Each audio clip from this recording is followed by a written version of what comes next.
चलिए, next is working of hyphen tube.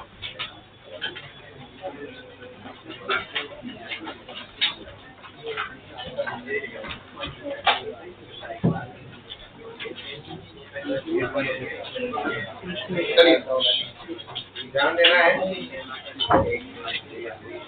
क्या दिया हुआ है?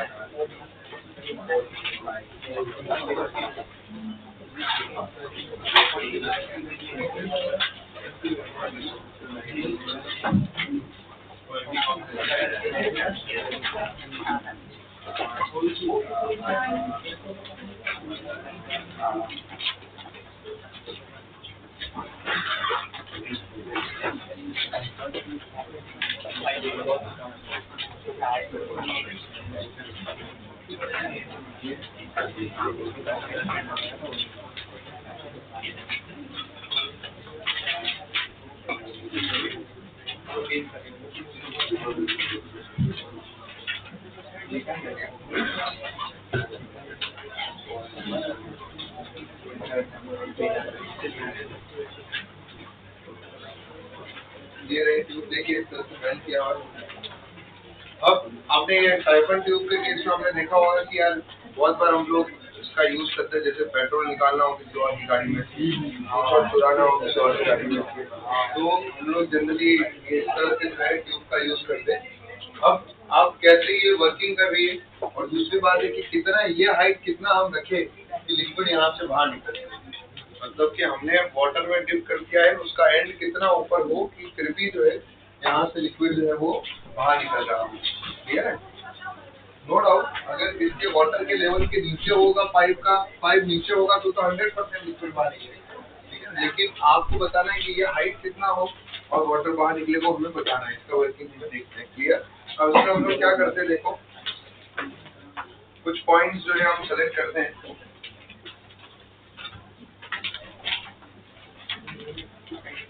ये रहा ए पॉइंट, एक पॉइंट यहाँ लिया दैट इज बी पॉइंट, और एक पॉइंट यहाँ ले रहे हैं बॉटम पे दैट इज सी पॉइंट।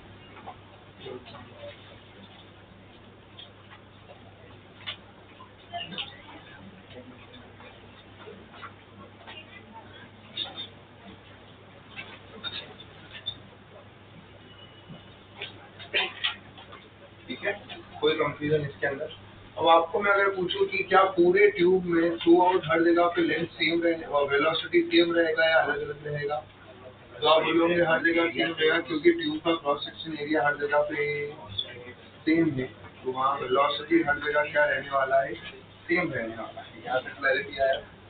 अब दूसरी बात ये है कि अगर ये जो वेसल है, ये जो कंटेनर है that is your wide vessel, wide vessel से भी आप समझ गए होंगे कि अगर आप कंपेयर करेंगे इसका area with compare to this area is many times greater. ये हाइट जो है मान लेता हूँ मैं यहाँ से यहाँ तक की है, ये हाइट जो है वो आपके h1 है, और यहाँ से लेके यहाँ तक की और नीचे ले लीजिए चाहिए तो यहाँ से लेके यहाँ तक की ये हाइट जो है आपको h2।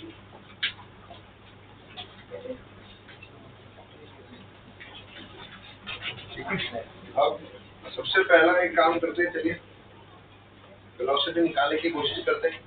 बलूनी लगाते हैं, एक पॉइंट ट्यूब के अंदर, एक पॉइंट ट्यूब के बाहर। ट्यूब के बाहर कौन सा पॉइंट है, ए पॉइंट। ट्यूब के अंदर कौन सा पॉइंट है, बी सी पॉइंट। ठीक है, तो हमने बर्नौली लगाया इसके बीच में, बर्नौली बिटवीन ए एंड सी, ए और सी के बीच में हमने बर्नौली लगाया है। अब यहाँ पे इक्वेशन लिखिए that is equal to P1 plus half rho V1 square plus rho g H1 equal to P2 plus half rho V2 square plus rho g H2। ठीक है, अब इसमें हम रेफरेंस लाइन हमें अज्यूम करना पड़ेगा। रेफरेंस लाइन हम किसको मानते हैं वो हमारी इच्छा है। अगर मेरी इच्छा है इसको रेफरेंस लाइन बनाने की तो मैं इसको बना देता हूँ, जो आपकी इच्छा है उसको बनाया जा सकता है। ये मेरी रेफरेंस लाइन, इसको अगर मैं रेफरेंस लाइन बना रहा हूँ तो आप बताइए इस ए पॉइंट पे प्रेशर कितना लग रहा होगा। तो आप बोलोगे सर इसके ऊपर एटमॉस्फेयर है तो एटमॉस्फेरिक प्रेशर। आपको ये पता है कि इसका एरिया काफी ज्यादा है तो इसकी वेलोसिटी काफी कम होगी, मतलब हम लेवल को क्या कर सकते हैं, नेगलेक्ट करेंगे तो ये 0 हो गया। क्या रेफरेंस लाइन पे है H1 है ना, पॉइंट 1 जो है वो कहाँ है, रेफरेंस लाइन पे, तो यदि H1 जो है वो क्या होगा हमारा, क्लियर है। अब 2 पॉइंट पे आते हैं हम लोग। 2 पॉइंट जो कि है सी पॉइंट यहाँ दिख रहा है, यहाँ प्रेशर कितना होगा, आई थिंक इसके नीचे यहाँ पर भी क्या दिख रहा है आपको, एटमॉस्फेयर दिख रहा है सी के नीचे। सी के वहाँ पर सी पॉइंट क्या है, जस्ट ट्यूब के बाहर वाला पॉइंट, वहाँ पर भी क्या है एटमॉस्फेयर, तो वहाँ पर भी एटमॉस्फेरिक प्रेशर लगाएंगे P80। और वो वेलोसिटी हमारे को भी निकालना पड़ेगा, प्लस रो जी H2, ये H2 नेगेटिव में आएगा क्योंकि आप रेफरेंस लाइन के नीचे हो। कहाँ रेफरेंस लाइन के, आई थिंक P80 से P80 कैंसल, तो वो रो से रो कैंसिल होकर B का वैल्यू जो मिलेगा final, that is √2GH2। I think velocity हमें मिल गया है, क्या मिल गया हमें, वेलोसिटी। तो उस ट्यूब से कितनी वेलोसिटी से लिक्विड बाहर निकलेगा वो डिपेंड करेगा किसके ऊपर, कि लिक्विड के रेफरेंस लेवल से हमने कितना सी पॉइंट जो है वो नीचे लिया है। जितना ज्यादा डेप्थ पे होगा उतनी ज्यादा वेलोसिटी बढ़ेगी। इस हाइट से कोई लेना देना, कौन सा हाइट से लेना देना है, रेफरेंस लाइन से सी पॉइंट कितना नीचे, क्लियर। अब ये तो सी पॉइंट हमें मिल गया, सी पॉइंट की वेलोसिटी हमें मिल गई। अगला जो हमारा पॉइंट आता है कि भाई हमारे को maximum height of the siphon tube कितना होगा, क्या निकालना है हमें, maximum height of the siphon tube, तो वो देखते हैं। तो next is next height of siphon tube, पर कितना जाए। तो अब यहाँ पर आप कोई भी 2 पॉइंट ले लीजिए, आपकी इच्छा है तो आप B पॉइंट लीजिए और C पॉइंट लीजिए, आपकी इच्छा है तो आप A पॉइंट लीजिए और B पॉइंट, क्लियर। कोई भी 2 पॉइंट आप ले सकते हैं, किन्हीं भी 2 पॉइंट के बीच में बर्नौली लगा सकते हैं। मान लीजिए मैंने बर्नौली लगाया, कोई भी 2 पॉइंट जो आपको अच्छा लगे, मैंने बर्नौली लगाया A और B के बीच। A पॉइंट पे प्रेशर कितना होगा, P80, डायरेक्ट लिखो चलेगा अभी। A पॉइंट पे वेलोसिटी कितना है, 0। A पॉइंट रेफरेंस लाइन यही हमारा, तो ये भी 0 हुआ। B पॉइंट पे प्रेशर कितना है, P2, अभी इस समय पता नहीं है प्रेशर, B पॉइंट लिखता हूँ उसको मैं, plus half into rho into velocity V का स्क्वायर प्लस रो G इंटू H1। तो यहाँ से ये हमें मिलेगा P80 प्लस हाफ, ये तो 0 हो गया, ये पूरा तो पूरा इक्वल टू प्रेशर है B point plus half into rho into V का वैल्यू कितना है, √2GH2, तो उसका स्क्वायर करेंगे तो स्क्वायर रूट हट जाएगा और प्लस √GH1। यहाँ से मुझे एक चीज मिल रहा है, देखिए इधर क्या आ रहा है, P80 minus PB equal to रो-G H2 प्लस H1, रो-G H2 प्लस H1। मुझे किसका वैल्यू निकालना है बताओ, मुझे किसका वैल्यू निकालना है, H1 का वैल्यू निकालना है। तो रो-G को डिवाइड करो, देखो H1 कितना आ रहा है आपके पास में, P80 माइनस PB अपॉन रो-G minus of H2 minus of H2। ये हमारे को क्या मिल चुका है, H1 मिल चुका है। क्या मिल चुका है, ये H1। अब आपको H1 की मैक्सिमम वैल्यू चाहिए, क्या चाहिए H1 की, H1 P80 तुम्हारा कांस्टेंट आइटम, ठीक है, H2 का वैल्यू भी तुम्हारा फिक्स हो गया। ये अगर तुम्हें H1 की मैक्सिमम वैल्यू चाहिए तो उस केस में तुम क्या कर सकते हो कि B का प्रेशर जितना मिनिमम करोगे उतना तुम्हारा H का वैल्यू मैक्सिमम होगा। तो अगर तुमने B पॉइंट पे वैक्यूम क्रिएट कर दिया, क्या क्रिएट कर दिया, वैक्यूम, B पॉइंट पे अगर प्रेशर 0 कर दिया तो क्या हमारा वाटर ज्यादा ऊपर लिफ्ट करेगा उस वैक्यूम पॉइंट का। तो फॉर H1 मैक्स, तो आपका मैक्स टू मैक्स कितना ऊपर जा सकता है, फॉर H मैक्स आप क्या बोलोगे कि भाई बी पॉइंट पे प्रेशर को वैक्यूम कर देते हैं, पूरा एकदम खाली कर देते हैं। तो अगर प्रेशर वैक्यूम क्रिएट होगा तो यहाँ पर वो क्या होगा, लिफ्ट करेगा ऊपर की तरफ। क्लियर है?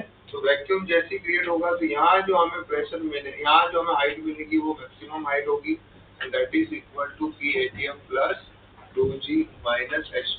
तो जनरली आपका H1 जो है वो क्या होगा, H1 मैक्स से कम ही होने वाला है।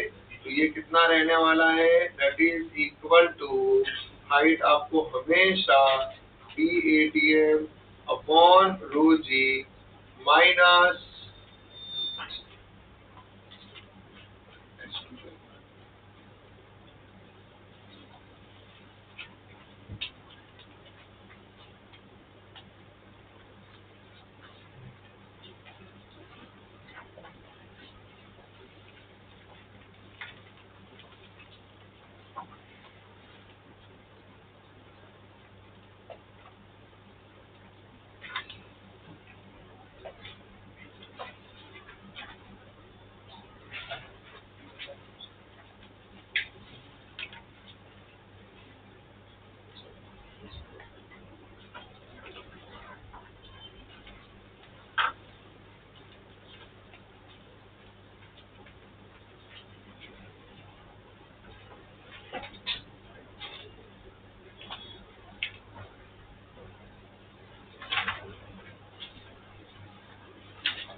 मुझे लिखते हैं यहाँ तक।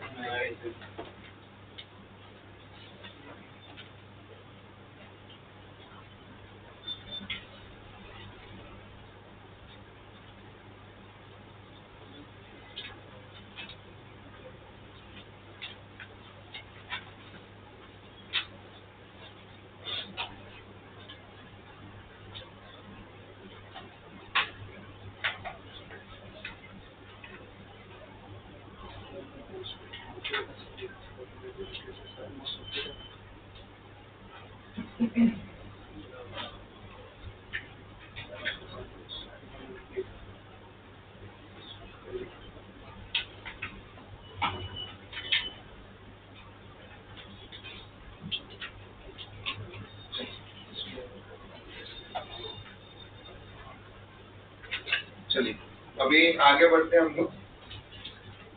ये लिख लिया हमने। नेक्स्ट देखो हमारे क्या दिया हुआ है। नेक्स्ट यहाँ तक आगे हमें समझ में आ गया कोई कंफ्यूजन इसके अंदर। अब देखिए अगला, देयर आर सर्टन बहुत सारी और भी एप्लीकेशन है। इसके अंदर एक और आता है जगह एयरफॉइल शील्ड, है ना, कि भाई हमारे जो भी प्लेन होते हैं उनका जो विंग्स है वो कौन से क्रॉस सेक्शन का होता है, एरोफॉइल शेप जो है उनका क्रॉस सेक्शन होता है। अब क्यों रखते हैं उसके रीजन को भी समझते हैं। अब कर दो इसके अंदर। अभी ये अपने एयरक्राफ्ट वाला इंसिडेंट जो हुआ था, एरोप्लेन वाला जो इंसिडेंट हुआ था, उसके अंदर एक न्यूज चैनल ने पूरा बर्नौली समझा दिया बेटा। पूरा का पूरा बर्नौली जो है वो बढ़िया से एक्सप्लेन कर रहा था कैसे हुआ होगा, पर वो प्लेन कैसे उड़ता है या लैंड लिफ्ट कैसे होता है, लैंड कैसे करता है, उसके पीछे किसका रोल आता है हमारे बर्नौली का। देखते हैं कि क्या है इसके अंदर।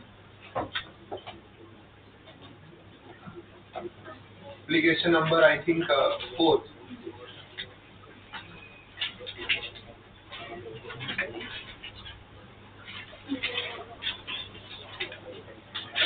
एरोफॉइल शेप पे अब देखिए क्या हो रहा है, ध्यान से अगर अपन इसको देखें, इस तरीके का आपको हाँ, क्या हो गया? थर्ड है ना, फोर्थ ही है ना ये। एरोफॉइल शेप विंग जो है, ध्यान से समझना है, ये इस तरीके का क्रॉस सेक्शन होता है। अब क्रॉस सेक्शन मतलब अभी ये जैसे कि मान लेते हैं ये प्लेन है और ये उसके विंग्स। अब आप इधर से देखोगे तो इसमें तो क्या लिख रहा है, सर्कुलर, है ना। अगर वहां से आप एक्चुअली में प्लेन का देखोगे तो इस तरह से आपको एरोफॉइल शेप के विंग्स दिखाई देंगे। ये क्रॉस सेक्शन है, आई रिपीट, विंग्स का शेप ऐसा नहीं है, ये क्या है उसका क्रॉस सेक्शन। जैसे इसका क्रॉस, ये इसके विंग्स है, इसका क्रॉस सेक्शन क्या दिख रहा है, सर्कल, उसमें क्या दिखेगा, ऐसा एरोफॉइल शेप दिखेगा। अब इससे क्या फायदा होने वाला है वो देखो, कि इसके ऊपर से जब एयर फ्लो करती है और उसके नीचे से जब एयर फ्लो करती है, तो आई थिंक जो ऊपर से फ्लो कर रही है, तो आई थिंक एयर को क्या मिल रहा है, उसमें ऐसा स्लोप मिल रहा है, एयर के पार्टिकल्स को क्या मिल रहा है, स्लोप मिल रहा है। तो जब स्लोप मिल रहा है तो यहाँ पर एयर की स्पीड क्या होगी, काफी ज्यादा, यहाँ एयर की स्पीड होगी हाई। ये रहा 2 पॉइंट, यहाँ एयर को क्या मिल रहा है, देखिए नेगेटिव स्लोप मिल रहा है, फ्लैट सरफेस मिल रहा है, तो यहाँ एयर की speed as compare to the 1 point क्या होगी, लो। एज पर बर्नौली, अब वैसे अगर मैं पूछूं ये 1 और 2 पॉइंट की ग्राउंड से हाइट जो है, क्या अप्रोक्सीमेटली सेम है क्या? इस 1 और 2 पॉइंट की ग्राउंड से हाइट अप्रोक्सीमेटली क्या है, सेम। आपको कैसे पता चल रहा है ग्राउंड से हाइट सेम है? क्योंकि देखो ना, अब ये थिकनेस को विथ रिस्पेक्ट टू ग्राउंड अगर आप कंपेयर करोगे तो क्या होगी, ऑलमोस्ट नेगेटिव। क्लियर? तो अब अगर ग्राउंड के, इसका मतलब H1 equal to H2, H1 equal to H2 है, तो आप बोल सकते हो वेलोसिटी लो है तो प्रेशर हाई होगा। बर्नौली का हमने लिखा ना, डिराइव किया था P1 plus half rho V1 square, तो हाफ रो V स्क्वायर वाला टर्म ज्यादा होता है तो प्रेशर को क्या होना पड़ेगा, कम। तो अगर कम है तो प्रेशर को क्या होना पड़ेगा, ज्यादा। तो वेलोसिटी अगर लो है तो प्रेशर यहाँ पर क्या होगा, 2 पॉइंट का pressure at 2 point will be high. ऊपर क्या होगा, pressure at 1 point will be low. अरे हाँ है ना। तो अगर मैं आपसे पूछूं नेट प्रेशर जो लग रहा है, वो नेट प्रेशर कहाँ लग रहा होगा, ऊपर की तरफ। नेट प्रेशर कहाँ लग रहा है, ऊपर की तरफ। तो अगर नेट प्रेशर ऊपर की तरफ लग रहा है,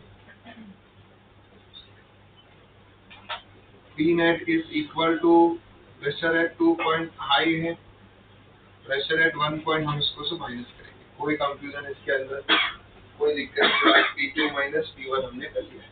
इससे मुझे नेट प्रेशर फोर्स मिला है, नेट प्रेशर मिला, उससे क्या हम फोर्स लगा सकते हैं क्या? और ये रिस्पॉन्सिबल है, देखो ये किसके लिए रिस्पॉन्सिबल है, लिफ्ट करने के लिए।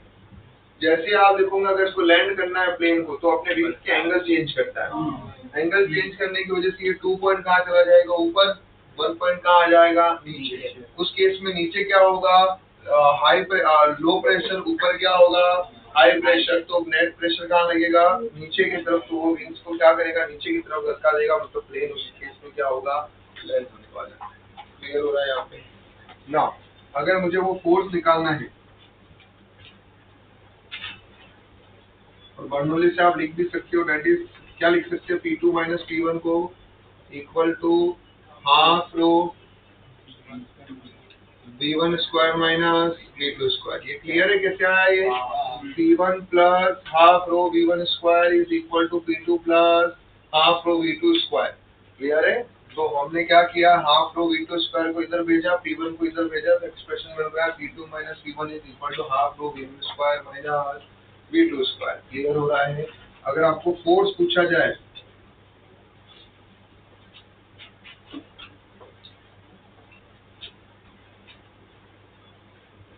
तो वो फोर्स कितना होगा, net force F is equal to net pressure into area of wing, net pressure into area of wing. Clear है?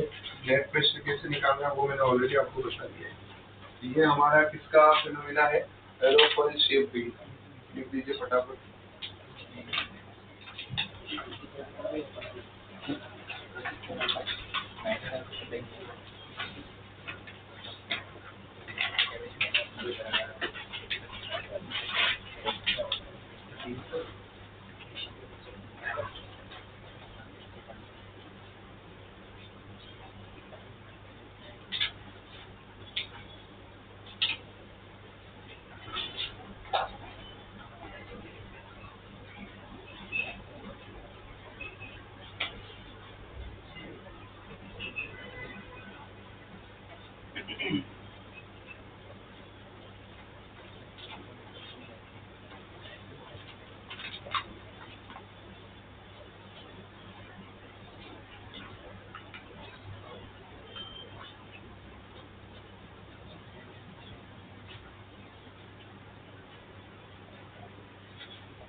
पर नीचे प्रेशर हाई क्यों होता है वापस बताओ।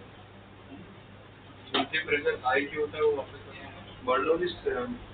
वेलोसिटी लो होगी तो प्रेशर हाई होगा। बर्नौली ने ये बताया ना, एक्सप्रेशन ये बोल रहा है, वेलोसिटी लो होती है तो प्रेशर हाई होता है।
चलिए अभी अगला देखते हैं, वर्किंग ऑफ स्प्रे पंप। ये हमारे एप्लीकेशन नंबर 5। देखिए स्प्रे पंप कैसे काम करता है।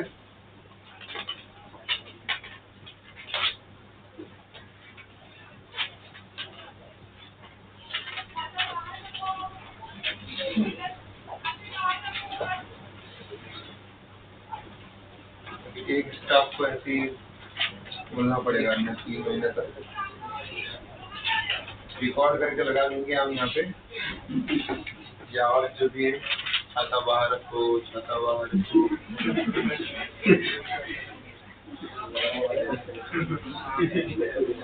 बच्चे कम कृपया ध्यान दी, अपना छाता बाहर रखें।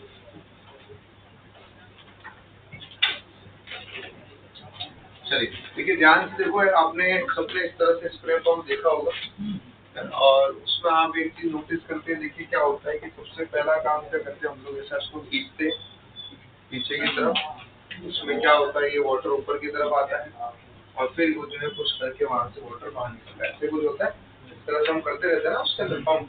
तो जब आप मारोगे तो आप देखते हो कि यार वाटर यहाँ से ऊपर से लिफ्ट करके यहाँ से बाहर जा रहा है। तो ऐसा क्यों हो पा रहा है, इसको ध्यान से, स्पेशली जब हम उसकी बात करें, स्प्रे आपने देखा होगा कुछ नहीं तो पौधों पे भी छाटने वाला वो रहता है, तो वो भी काइंड ऑफ इसी पे वर्क करता है। अब इस केस में अगर हम ध्यान से देखें हुआ क्या होगा, स्टार्टिंग में तो ये खाली था, यहाँ पे क्या थी, एयर। स्टार्टिंग में 1 और 2 पॉइंट पे क्या थी, एयर था। 1 पॉइंट मैंने कहा लिया है, देखो बाहर की तरफ बैक साइड यहाँ पे लिया, ये भी एयर है, ये भी एयर है। फ्लूइड की ही दो जगह पे हमने पॉइंट लिया है। अब इस जगह पे अगर मैं इक्वेशन लिखना चाहूँ बर्नौलीज थ्योरम, पहले एयर का चेक कर लेते। एयर के थ्रू हम इस 2 पॉइंट का क्या निकालेंगे, प्रेशर। हमें इस 2 पॉइंट पे क्या निकालना है, प्रेशर जो है वो फाइंड आउट करना है। क्लियर है। फिर उसके बाद में 2 पॉइंट पे कितना प्रेशर होगा। अगर मान लीजिए 2 पॉइंट पे 3 पॉइंट एटमॉस्फेरिक प्रेशर के कंपैरिजन में 2 पॉइंट पे प्रेशर कम हुआ, तो उस केस में फिर ये क्या होगा, यहाँ से लिक्विड इसकी तरफ ऊपर की तरफ रेज होगा, फिर वहां से हम हाई स्पीड से पुश करेंगे तो वाटर जो है वो बाहर निकलेगा। क्लियर है, सिनेरियो समझ में आ रहा है। तो पहली कंडीशन तो क्या होनी चाहिए, 2 पॉइंट पे प्रेशर जो है 3 पॉइंट से कम होना है। अगर 2 पॉइंट और 3 पॉइंट का प्रेशर सेम हुआ तो ये ऊपर लिफ्ट करने वाला नहीं है। तो प्राइमरी डिजाइन के टाइम में ये ध्यान रखा जाता है कि ऐसा कुछ डिजाइन करो कि 1 पॉइंट का प्रेशर जो है वो 3 पॉइंट से क्या होता है, कम हो। क्लियर। तो हमने क्या किया, सबसे पहले स्टार्टिंग में ये 1 पॉइंट इधर लिया और 1 पॉइंट हमने यहाँ 2 पॉइंट इधर लिया, 1 पॉइंट हमने कहाँ लिया, बाहर की तरफ लिया। ठीक है। तो हमने बर्नौली लगाया किसके बीच में, बिटवीन 1 and 2। ठीक है, चलिए बर्नौली लगाते हैं। 1 पॉइंट पे हो गया P1 plus half row, I think V1 का स्क्वायर, V1 तो 0 ही रहने वाला है। यहाँ एयर की वेलोसिटी क्या है, नेग्लिजिबल, इसको 0 कर दिया हमने। ठीक है, प्लस ये दोनों सेम पॉइंट पे, सेम लेवल पे है, तो रो जी एच सेम लेवल पे है, तो H1 इक्वल टू H2 लिखने की जरूरत, तो रो जी H1 से रो जी H2 कैंसिल हुआ, equal to P2 plus half rho, यहाँ आ जाएगा वेलोसिटी ऑफ एयर का स्क्वायर, 2 पॉइंट पे जो वेलोसिटी रहेगी, और ये डेंसिटी भी किसका आएगा, एयर का, यस और नो। और ये P1 जो है वो तुम्हारा कौन सा प्रेशर होगा, एटमॉस्फेरिक प्रेशर। P2 तुम्हारा एटमॉस्फेरिक प्रेशर नहीं है, that is equal to half of density of air into velocity of air. कहाँ पे वेलोसिटी ऑफ एयर है, 2 पॉइंट, क्लियर। इस केस में तुम्हें P2 आराम से मिलेगा, that is PATM minus half of rho of air, velocity of air का स्क्वायर। यहाँ तक क्लियर हो, बिकॉज इसका प्रेशर इससे कम है, तो अब लिक्विड कहाँ करता है, ऊपर की तरफ रेज होता है। क्या होता है, लिक्विड ऊपर की तरफ, लिक्विड ऊपर की तरफ क्या करता है, रेज होता है। और यहाँ पे ये जो एयर को हम पुश करेंगे, तो ये एयर इस लिक्विड को यहाँ से जब हम उसको कंप्रेस करते हैं, तो ये इस तरह से यहाँ से ये लिक्विड बाहर निकलेगा। क्लियर हो रहा है, यहाँ तक समझ में आया क्या सिनेरियो है। नाउ अब अपना अल्टीमेट एम क्या है कि भाई ये कितनी वेलोसिटी से बाहर आ रहा है, किस रेट से ये बाहर आ रहा है, वो हमें बताना है। तो इस पॉइंट पे पहले जो एयर थी उसका वेलोसिटी मैंने बताया VA, और यहाँ से ये जो लिक्विड निकल रहा है उसका वेलोसिटी क्या है, VL, वो हमें फाइंड करना है। नाउ अब हम बर्नौली लगाते हैं अगेन, बिटवीन लिक्विड ऊपर आने के बाद 2 and 3। ये लिक्विड ऊपर नहीं आया था उससे पहले की कंडीशन, अब लिक्विड क्या हो रहा है, ऊपर की तरफ आ रहा है, उस टाइम पे वेलोसिटी क्या होगी वो हमें निकालना है, 2 and 3। बर्नौली थ्योरम लगाते हैं, देखिए क्या आएगा, that is P2 plus half density of liquid, velocity of liquid का square plus density of liquid G into ये हाइट यहाँ से यहाँ तक कितनी है, H, इसको अपनी रेफरेंस लाइन बना दो, rho ji H equal to pressure at 3 point plus यहाँ वेलोसिटी कितनी होगी 3 पॉइंट पे, कंटेनर का साइज ट्यूब के कंपैरिजन में काफी छोटा है, तो 3 पॉइंट पे वेलोसिटी कितनी हुई 0, और हाइट भी कितनी हुई 0। यहाँ से हमारे को 3 पॉइंट का प्रेशर आप क्या लिख सकते हो बताओ, 3 पॉइंट पे तो ऊपर एटमोस्फियर है, तो वो प्रेशर किसके इक्वल होगा, एटमॉस्फेरिक प्रेशर के इक्वल होगा। क्लियर हुआ, यहाँ तक कोई कंफ्यूजन इसके अंदर। तो यहाँ से मुझे वापस से P2 का वैल्यू जो मिला है वो कितना मिल रहा है, that is PATM minus of half rho L BL का square minus of rho L G into H। ये तुम्हारी थी इक्वेशन 1, ये इक्वेशन 2, दोनों इक्वेशन मिल गए हम लोगों को। अब क्या हम इक्वेशन 1 को इक्वेशन 2 के इक्वल कर सकते हैं, क्या हम इक्वेशन 1 को इक्वेशन 2 के इक्वल कर सकते हैं, तो यहाँ पे दोनों जगह पे प्रेशर 2 का फॉर्मूला आ रहा है। पहले हमने वाटर लिफ्ट नहीं किया था, एयर थी तब देखा था। दूसरे केस में हमने क्या किया है, एयर की जगह पे अभी क्या आया है, वो P2 का प्रेशर P3 से कम है, उस वजह से क्या आने वाला है, ऊपर की तरफ लिफ्ट हो रहा है।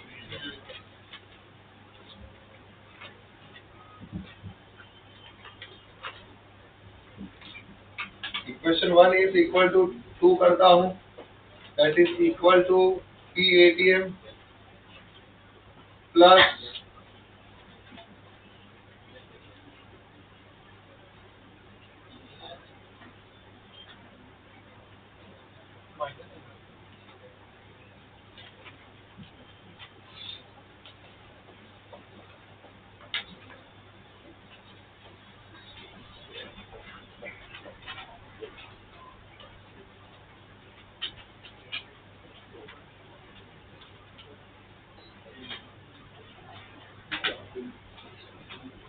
क्लियर?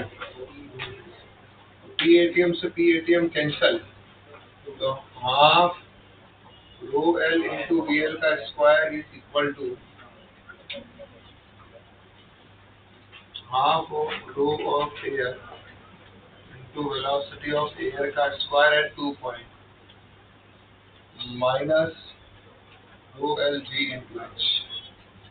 ठीक है, और इफ मान लेते वो एच काफी छोटा हो, इफ एच इज स्मॉल, काफी कम है, हम उसको नेगलेक्ट कर देते हैं। अगर नेगलेक्ट करेंगे तो वेलोसिटी ऑफ लिक्विड कितना होगा, देखो हाफ से हाफ भी कैंसिल हो गया, that is equal to velocity of air under root of velocity density of air upon density of liquid. यहाँ एक चीज और समझना, मैंने V1 को नेगलेक्ट किया है, क्यों किया नेगलेक्ट यहाँ पे, जबकि ये कितने से मूव कर रहा होता है, V1 से। ये भी होता है, जो हम पुश करते हैं उसका बड़ा इम्पैक्ट है, तो वहां से एक्चुअली में रिलेशन होता है A1 V1 equal to A2 into V of air.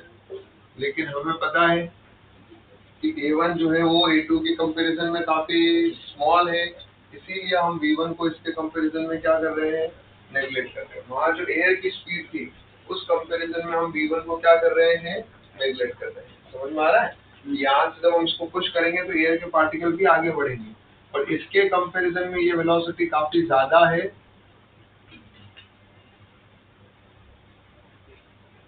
इसीलिए हमने इसको नेगलेक्ट किया है।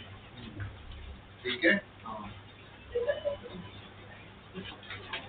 और आप खुद देखेंगे कि वो नोजल वाला पार्ट होता है, वहाँ एरिया काफी छोटा रखा जाता है, इसलिए अप्रोक्सीमेशन से जो है हमारे को फाइनल आंसर मिला है कि जो वेलोसिटी ऑफ लिक्विड होती है, कि वो कितनी वेलोसिटी से वो एयर उसमें से पास होती है उसके ऊपर डिपेंड करेगा। इसलिए आप पहले देखो, पहले इंस्टेंट में जब आप स्टार्टिंग में पंप करते हो तो पहले आप क्या करते हो, थोड़ी देर जब आप पंप करते हो उसके बाद लिक्विड आना स्टार्ट होता है, उसके बाद फिर एक बार लिक्विड को फ्लो मिल गया फिर तो वो लिक्विड निकलते रहेगा। पर स्टार्टिंग में आप देखो नहीं चलता है तो हम क्या करते हैं, उसको इस तरह से पंप करना चालू करते हैं।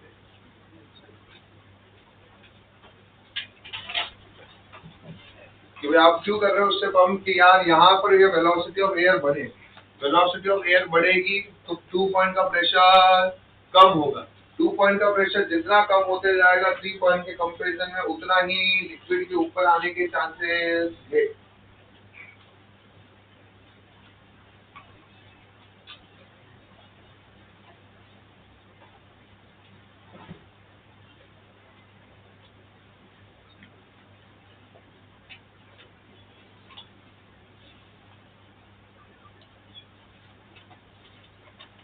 और जिस रेट से वो वाटर बाहर निकल रहा है,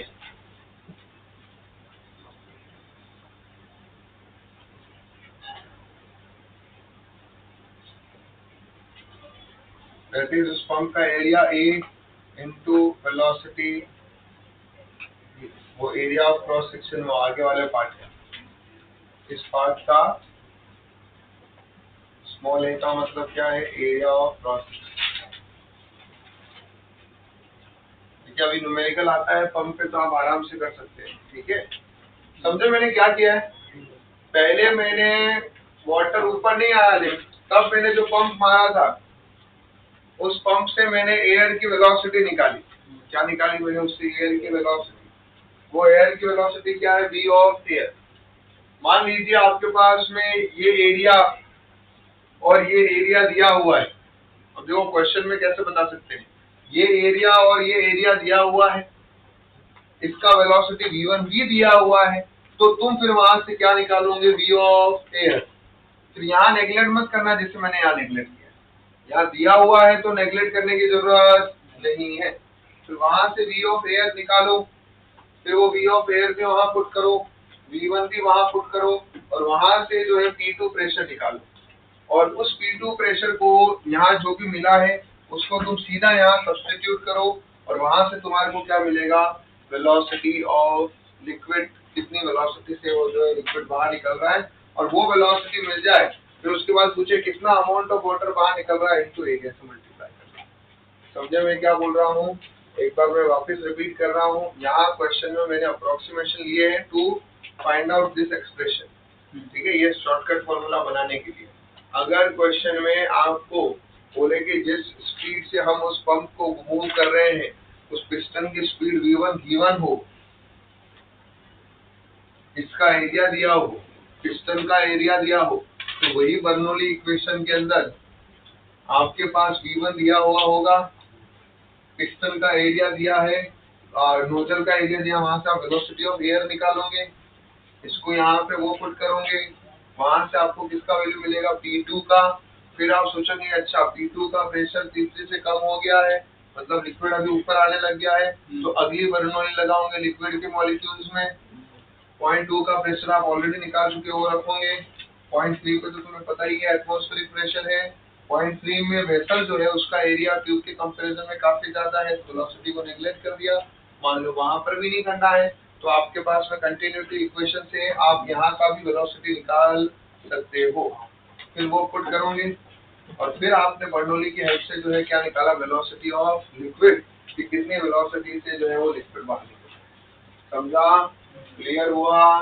तो पहली बर्नौली जब लिक्विड ऊपर रेस नहीं किया, जब हमने पंप चलाया एयर पुश करी उस केस में। दूसरी बर्नौली उस एयर को पुश करने की वजह से वहां का प्रेशर कम हुआ, लिक्विड ऊपर रेस किया, तो लिक्विड मॉलिक्यूल्स के बीच में। This is how air pump is working.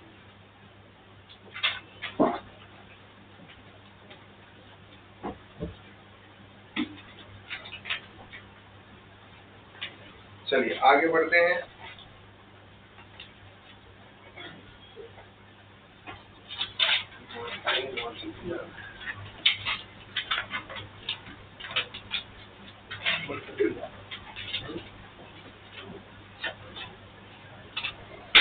Lecture लग रहा और अपना पहला लेक्चर ही आना, एक घंटे की लेक्चर नहीं लगी तो उससे चल रहा है, अब तक तो हो गया होता है। वो ये तो और रेडी हुई थी। चलिए ये जितनी मैंने एप्लीकेशन बोली है उन सब पे न्यूमेरिकल आएंगे तो आपको उस पे करना है। मैंने डिराइव करवा दिए सारे एक्सप्रेशन, कैसे सॉल्व करना है वो मैंने बता दिया। लैंग्वेज फॉर्म में आया तो आप आराम से कर सकते हो। पीटो ट्यूब का कर दिया हमने, पीटो ट्यूब। तो अभी application number 7 next is pitot tube. ठीक है, that is not pitod, that is pitot tube. Pitot अपने हिंदी वाला वर्ड, ठीक है, पर ये हिंदी वाला नहीं है, इसमें साइंटिस्ट ने अपने नाम से रखा है। क्या है पीटो ट्यूब, देखिए इसको समझते हैं। Generally this is used to measure flow velocity. This is used to measure flow velocity. इसके लिए काम आता है ये, फ्लो वेलोसिटी को मेजर करने के लिए हम इसका यूज करते हैं, दिस पीटो ट्यूब। ठीक है, this is used to measure flow velocity.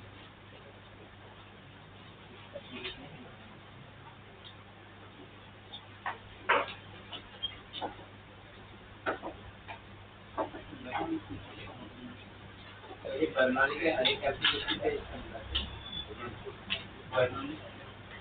आए हुए सम्स को उनको एप्लीकेशन बना दी है। मैंने आपको ज्यादा एप्लीकेशन दिखाई है एज कम्पेयर टू ये, जैसे ये पीटो ट्यूब एक सम पर अभी मैं उसको एप्लीकेशन में कवर करते जाऊंगा ताकि ये आपको पता रहे कि हाँ यहाँ पे इस तरह से आप बदल लो। ये देखिए हमने ट्यूब लगाई है, ये रही।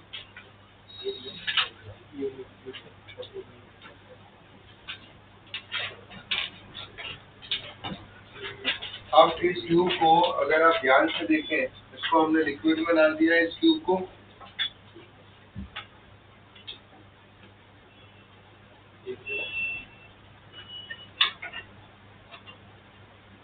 इसमें भी आप 2 पॉइंट देते हैं, ठीक है, एक पॉइंट लिक्विड के बाहर और एक पॉइंट लिक्विड के, एक पॉइंट जो है लिक्विड के जस्ट बाहर, ट्यूब के जस्ट बाहर लिया जाता है, एक पॉइंट ट्यूब के जस्ट अंदर लिया जाता है ना। अब इसमें हो क्या रहा है अगर आप ध्यान से देखो, इसके अंदर लिक्विड एंटर करता है और कितनी हाइट तक रेज करता है, h हाइट। कितने हाइट तक रेज करता है, h हाइट तक रेज करता है। अब जनरली एक पॉइंट हमने लिया है यहाँ पे लिक्विड के जस्ट ट्यूब के जस्ट बाहर, एक पॉइंट लिया है ट्यूब के जस्ट अंदर। एक्चुअली में होता क्या है कि ट्यूब में जैसे ही एंटर होगा, फिल करने के बाद में यहाँ जो पॉइंट होता है उसको स्टैग्नेंट पॉइंट बोलते हैं। क्या बोलते हैं उसको? स्टैग्नेंट। तो एक पॉइंट आ गया यहाँ पे, ये रहा एक पॉइंट, यहाँ पे आ गया ये रहा ट्यूब। आप देख भी रहे होंगे कि यहाँ तक रेस करके ये रुक गया है, फिर कभी भी फ्लो कर ही रहा है ना। तो 1 पॉइंट के पास में वेलोसिटी होगी, 2 पॉइंट के पास में वेलोसिटी, इसके पास वेलोसिटी होगी तो और ऊपर रेस करता है। तो क्या हुआ, उसमें सर्टन हाइट एक्स तक जाने के बाद में ये रुक चुका है। अब हम इसकी रीडिंग मेजर करते हैं। दोनों पॉइंट को मैंने सेम लेवल पे लिया और आप देखोगे यहाँ इक्वेशन लिखेंगे P1 plus half rho into V1 square. Actually हमें क्या मेजर करना है, ये V1 मेजर करना है कि कितनी इस रिवर की वेलोसिटी कितनी है, ये हमारे को निकालना है। दोनों सेम लेवल पे है, P2 plus half rho into V2 square, ठीक है। और V2 जो है वो हमारा ट्यूब के जस्ट अंदर वाला पॉइंट है, इसका वेलोसिटी कितना हो गया है, ठीक है। नाउ यहाँ तक तो क्लैरिटी आया। That is called as the stagnant point. कौन सा पॉइंट बोलते हैं इसको हम? स्टैग्नेंट पॉइंट बोलने का रीजन समझ में आया, क्योंकि स्टैग्नेंट पॉइंट बोलने का रीजन समझ में आया क्योंकि क्या हो रहा है, इसमें h हाइट से लिक्विड गया, उसके बाद में 2 पॉइंट की वेलोसिटी क्या हो चुकी है, रुक गई है। नहीं रुकेगी तो और ट्यूब ऊपर हाइट तक जाते रहेगा, ठीक है। तो यहाँ पे ये इस तरह से आके ये रुक जाता है, तो हमें ऑब्वियसली दिख रहा है कि यहाँ पे अगर वेलोसिटी होगी, यहाँ पे भी होगी, यहाँ पे भी होगी, यहाँ पे भी होगी, यहाँ पे भी होगी, क्योंकि ट्यूब के तो हर पॉइंट पे वेलोसिटी सेम रहने वाला है, क्योंकि एरिया ऑफ क्रॉस सेक्शन हर जगह क्या है, सेम। तो उस हिसाब से जो है यहाँ पे अगर लिक्विड रुक गया है तो यहाँ वेलोसिटी 0 है, तो ट्यूब के अंदर हर पॉइंट पे वेलोसिटी कितनी होगी, एज पर द बर्नौली 0 होनी चाहिए। तो वही हमने 0 मान लिया है। अब यहाँ पर 1 पॉइंट पे प्रेशर कितना होगा, मान लीजिए यहाँ से यहाँ तक का हाइट आपने दिया है y, 1 पॉइंट पे आपने प्रेशर लिखा ATM plus rho g Y, बरोबर लिख रहा हूँ मैं। प्लस कितना आया यहाँ पे, half rho into V1 square equal to, इधर कितना आ रहा है 2 पॉइंट पे प्रेशर बताओ, वो बोलेंगे आप ATM plus H plus y, ये हो जाएगा रो जी h plus rho g y plus 0। P ATM rho g y से P ATM rho g y cancel हो गया। यहाँ से तुम्हारे को वेलोसिटी V1 का वैल्यू कितना मिलेगा, that is under root of 2GH। ठीक है, तेरे पास में एक फॉर्मूला आ गया है। जब भी पिटो ट्यूब दिया हुआ हो, ये तो मैंने आपको डिराइव किया है, बाकी बच्चों को डिराइव भी नहीं करवाते। जब भी पिटो ट्यूब दिया हुआ है, आपको हाइट कौन सी लेनी है, लिक्विड सरफेस के कितनी हाइट, H हाइट। ये H क्या है, height of liquid column, height of liquid above the liquid surface. Liquid surface के ऊपर ट्यूब में, इन ट्यूब में लिक्विड का हाइट कितना है, वो हाइट लेना है। क्लियर हो गया यहाँ तक? लिक्विड सरफेस के ऊपर ट्यूब में कितना हाइट है, वो हाइट हमें फाइंड करना है।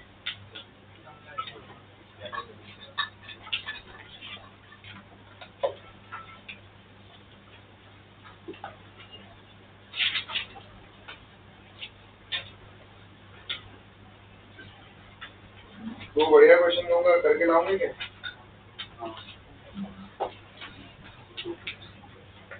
चलिए, हो गया लिख के ये।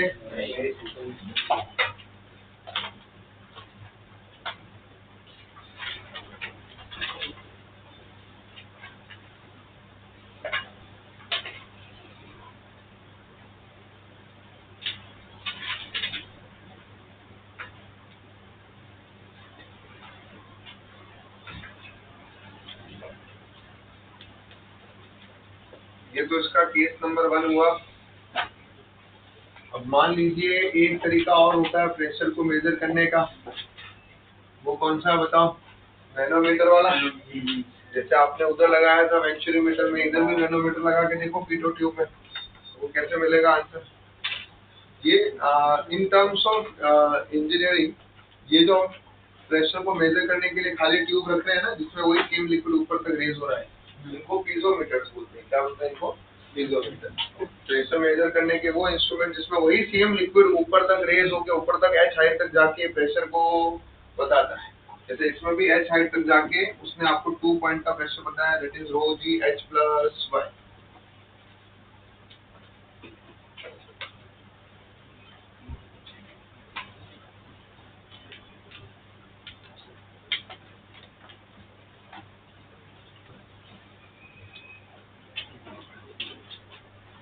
अगले लेक्चर में will start with the surface tension वाला पार्ट, है ना, बड़ा ही इम्पोर्टेंट पार्ट है।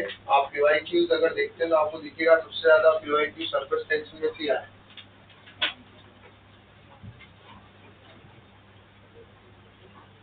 कल ही रात को सीईटी का रिजल्ट आया था, आपने देखे होंगे पोस्टर में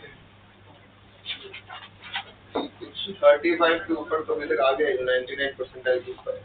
लेकिन उसमें कॉमन चीज क्या दिख रही है, सबसे ज्यादा बच्चे कौन से थे, जो J8 वाले बच्चे थे। मतलब J8 बैच कौन सा था, जिससे आपका इस बार एडवांस बचे, लास्ट टाइम तो J8।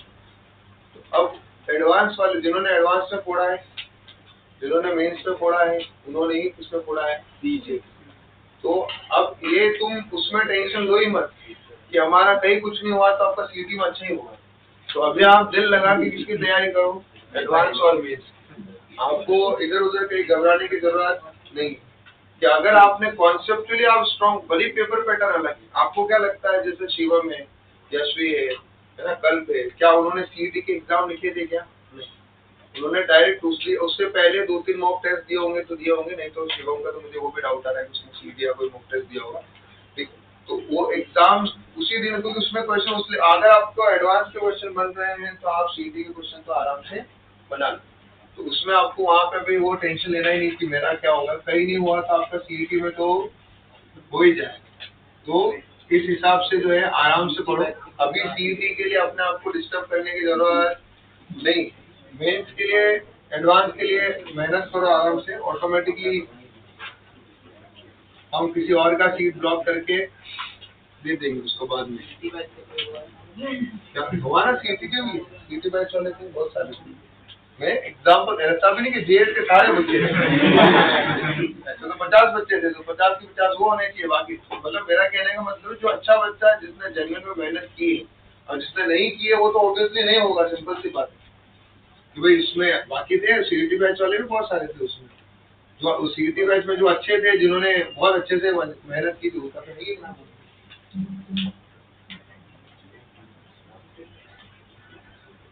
और जो सिंसियर थे और जिनके मान लो XYZ रीजन से अगर कहीं नहीं भी हुआ है तो उनके पास में वो अच्छा एक बैकअप बनाता है। कहने का मतलब है कि एडवांस अगर बढ़िया से किया है, मेंस अगर बढ़िया से किया है, तो ऑटोमेटिकली सीईटी अच्छे से हो जाएगा। उसके लिए ऐसा सोचने में कि इसका पैटर्न अलग है तो कुछ होगा नहीं, वो उल्टा ज्यादा इजी हो जाता है।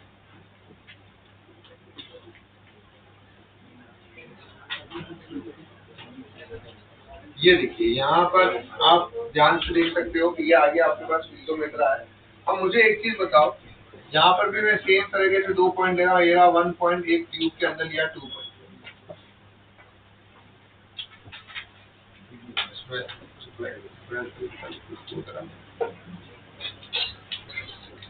ट्यूब में ये लिक्विड अंदर घुस गया है।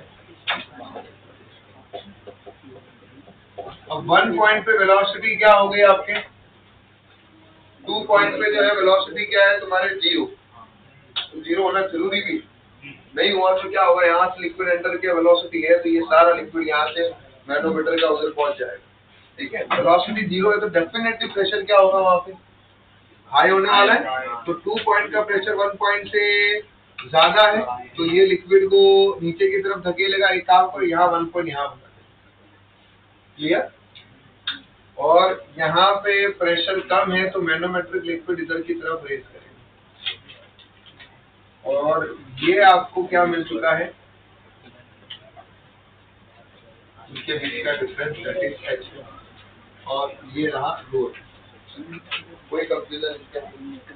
अब यहाँ पर भी लगाओ बर्नौली स्केल में क्या होगा, देखिए P1 plus half rho into V1 square equal to P2 plus half rho into V2 square, जो कि हो गया है 0। यहाँ से हमें P1 का वैल्यू क्या मिलेगा, 2 times of P1 minus P2 upon rho, लिख रहा हूँ मैं, 2 times of P1 minus P2 minus P1 upon rho का square root.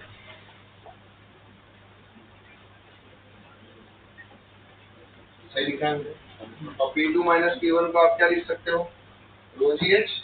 P2 minus P1 को आप क्या लिख सकते हो, रो जी एच। तो डाल दीजिए। देखो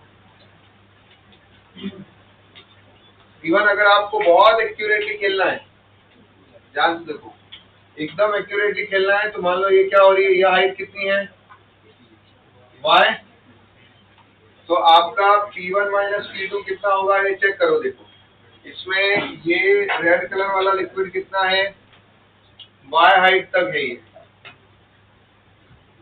ठीक है। यहाँ से हाइट देखो, ये यहाँ से यहाँ तक हाइट ये y, ठीक है। अब इसमें आप ओपन बनाइए इक्वेशन, देखो क्या होगा। ये रही तुम्हारे डेटम लाइन, दोनों पॉइंट का प्रेशर क्या होने वाला है, सेम। तो pressure at A point equal to pressure at B point. तो लिखो क्या आएगा इक्वेशन, देखो प्रेशर का,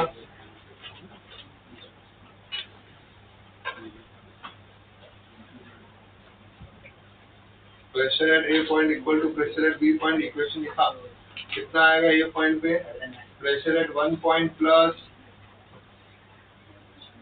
आई थिंक यहाँ से यहाँ तक का तो प्रेशर सेम होने वाला है, ये प्रेशर और ये प्रेशर सेम रहेगा, इसको हटा दो, कैंसिल आउट कर दो, चलेगा। आपको ये प्रेशर निकालना है, तो आपको अगर P1 माइनस P2 का प्रेशर निकालना है तो कैसे लिखोगे, या चलो आप PA इक्वल टू PB लिखो।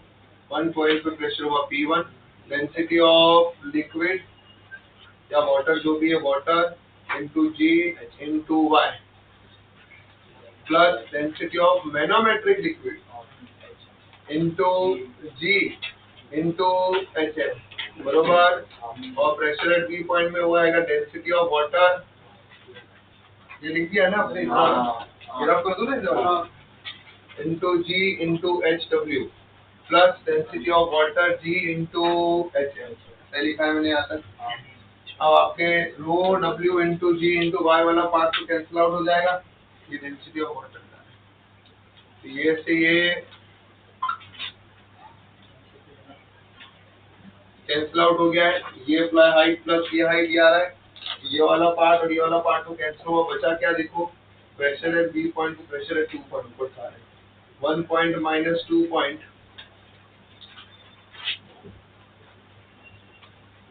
इधर भेज दो, pressure at 2 point minus 1 point, बचेगा क्या, rho M G into H M minus rho W G into H M.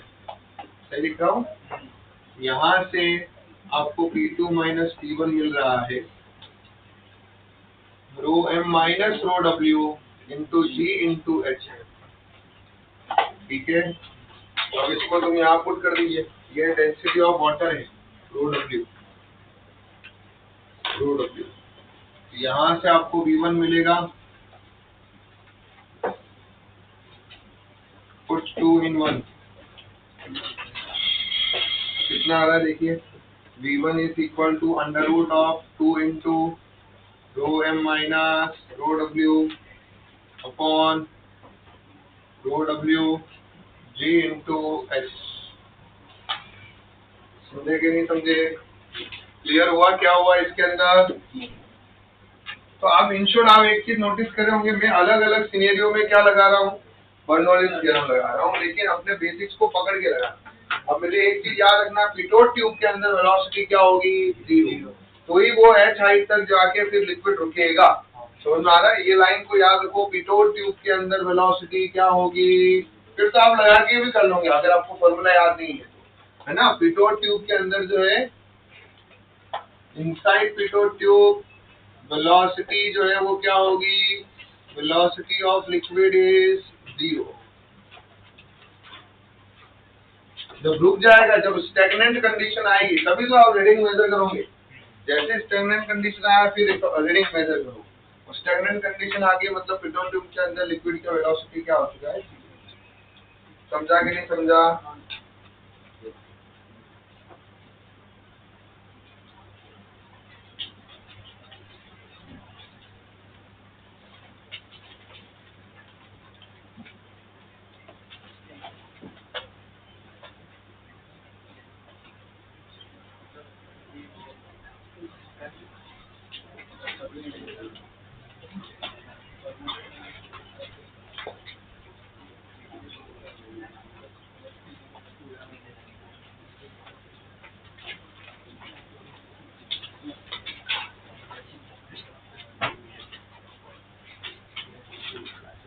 गया लिख के? नहीं सर।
ये क्लियर हुआ है?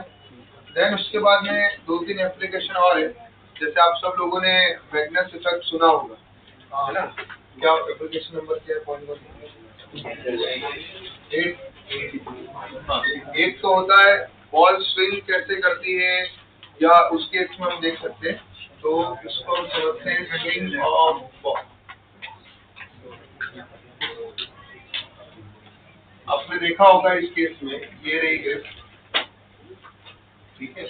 अब इस केस में आप स्टार्टिंग में देखा होगा कि फास्ट बॉलर क्या करते हैं कि एक साइड से शाइनी साइड रखना चाहते हैं, ठीक है ना, और दूसरे साइड को वो क्या करते रहते हैं, रफ करते हैं।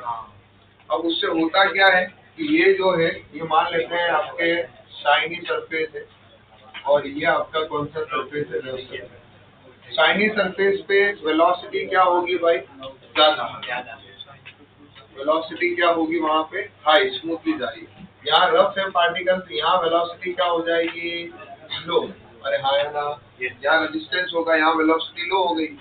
ये शाइनी पार्ट है, वहाँ वेलोसिटी हाई है, रफ पार्ट पे वेलोसिटी लो। क्लियर हो गया यहाँ पे?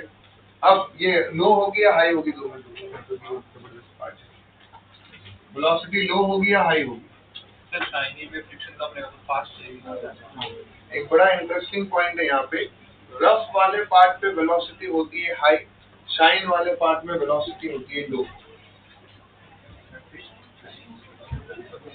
ऐसा क्यों बताओ? रफ वाले पार्ट में क्या होता है, ये इस तरह से पार्ट है, अब ये जा रहे हैं, ये एयर को क्या करते हुए जाएंगे बताओ? एयर को पुश करते हुए जाएंगे, ये समझ में आ रहा है? अब ये पार्ट है, मान लो यहाँ पर एयर के पार्टिकल आएंगे, तो ये एयर के पार्टिकल को क्या कर रहे हैं? पुश कर रहे हैं। समझ में आ रहा है? ये एयर के पार्टिकल को उल्टा क्या करते जा रहे हैं? धक्का देते हुए जा रहे हैं, और स्मूथ वाला पार्ट एयर के पार्टिकल को धक्का नहीं दे रहा है। क्लियर है? तो इसीलिए यहाँ वेलोसिटी क्या होती है? रफ पैचेस होंगे, रफ वाले पार्ट एयर को क्या कर रहे हैं? उल्टा पुश कर रहे हैं, उसकी वेलोसिटी को बढ़ा रहे हैं। शाइन वाला, ये जो शाइन वाला सरफेस है, वहाँ वेलोसिटी क्या होगी आपके? लो होगी। अब यहाँ वेलोसिटी लो है, यहाँ वेलोसिटी हाई है। जहाँ वेलोसिटी लो होती है वहाँ प्रेशर क्या होता है तुम्हारा? हाई। और जहाँ वेलोसिटी हाई होती है वहाँ प्रेशर क्या होता है तुम्हारा? लो। क्लियर है? तो अगर मैं आपसे पूछूं नेट प्रेशर किधर होगा बताओ? लेफ्ट की तरफ। तो बॉल जो है किस तरफ जाने वाली है बताओ? लेफ्ट की तरफ। समझ में आया? तो बेसिकली बैट्समैन क्या करते हैं? बैट्समैन स्विंग को उसको देखते हैं कि शाइनी पार्ट किधर रखा हुआ है बॉलर ने। अगर शाइनी पार्ट बाहर की तरफ है तो स्विंग कहाँ होगी बताओ? अगर ये इस तरफ शाइन पार्ट है तो स्विंग आउट स्विंग होगी, ठीक है ना, और इस तरफ है तो इस तरफ होगा। ठीक है, चलिए क्या लिख दिया हमने? रिवर्सिंग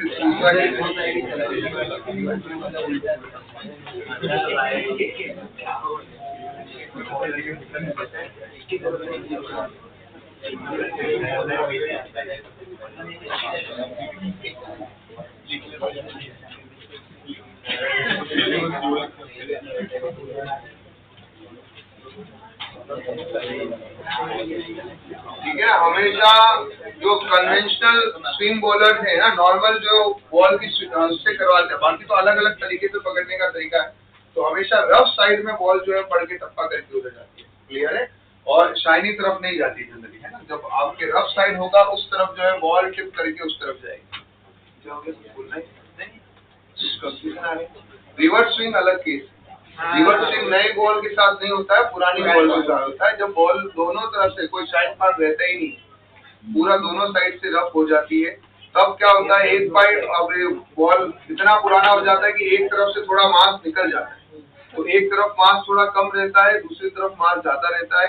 तो बॉल जो है एकदम ये जो थ्रेड है, थ्रेड पे ही बीच में एकदम वहां पे सटीक वहीं टप्पा करे, तो फिर जो है जो पार्ट जो है हमारा क्या होगा, जिसका वेट ज्यादा है उस तरफ बॉल जो है क्या हो जाती है, टप होती है। तो दैट इज रिवर्स स्विंग। तो रिवर्स स्विंग नॉर्मली हर किससे नहीं होती है, अच्छा बॉलर होगा वही होगी, क्योंकि उसमें उसी थ्रेड पे बॉल ऐसे घूमती हुई नहीं जानी चाहिए, थ्रेड पे ही बॉल टिप करनी चाहिए, एकदम सीधी टिप करनी चाहिए, तो ही रिवर्स स्विंग होती है।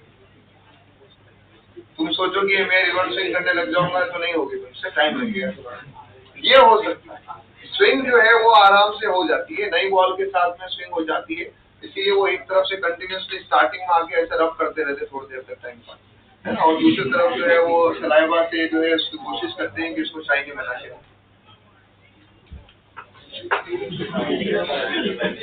चलो ठीक है। सेम फुटबॉल के अंदर जो होता है हमारे, इसको आप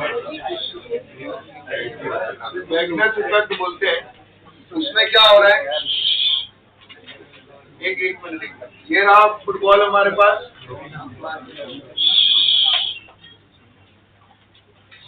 इस केस में क्या होगा कि इसको इस तरह से घुमा के डाला जा रहा है। यहाँ पे आपने फुटबॉल में किक मारी तो आप कोशिश कर रहे हो कि बॉल क्या हो, घूमते हुए जाए। जब बॉल स्पिन होते हुए जाएगी तो यहाँ से ये रही वेलोसिटी ऑफ बॉल,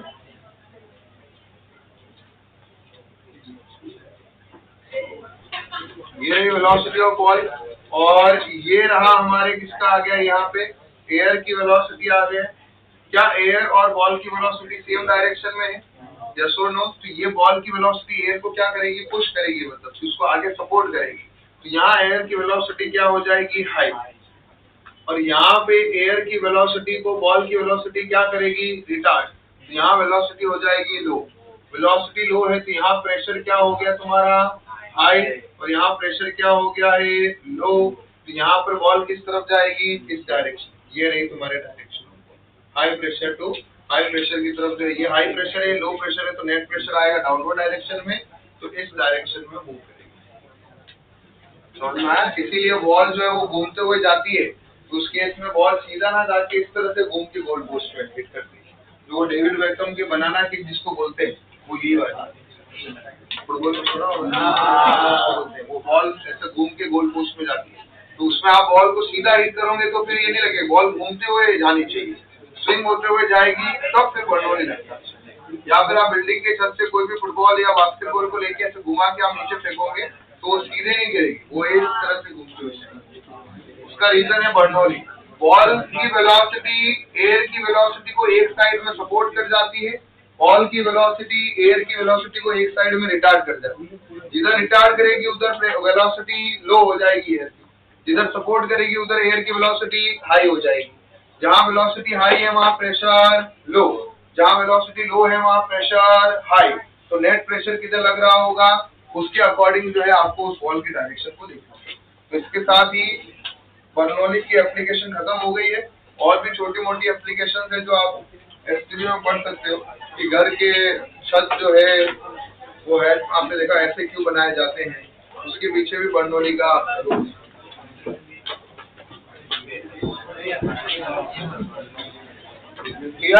अब आई रिपीट, डीपीपी ऑलरेडी भेजा हुआ है, मॉड्यूल में मार्किंग दिया हुआ है, थोड़ा हमें भी समझ में आता है कि कौन सा बर्नौली का क्वेश्चन है कौन सा नहीं है। तो प्लीज बर्नौली के क्वेश्चन की प्रैक्टिस कर लो। शीट भी भेजा हुआ है ऑलरेडी, मैंने पीडीएफ भेज दिया है, बर्नौली वाला भेज दिया ना मैंने, एप्लीकेशन वाला नहीं भेजा है, एक पीडीएफ भेजा है ना ग्रुप पे, हाँ, डायनामिक्स वाला।